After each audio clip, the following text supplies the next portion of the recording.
Hi guys! Kung sino nga ang makahula ng lulutuin ko ay bibigyan ko ng biko.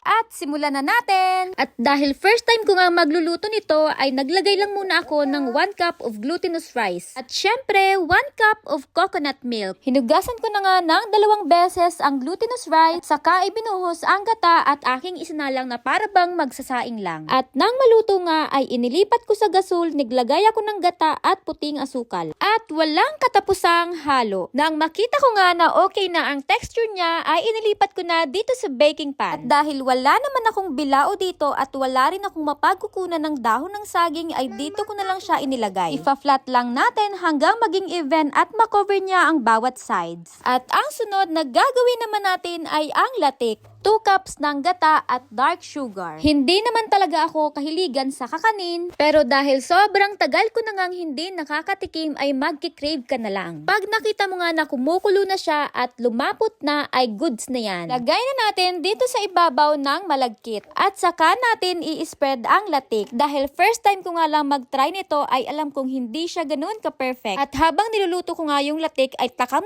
na itong anak ko. Ang sabi pa niya ito daw ay chocolate.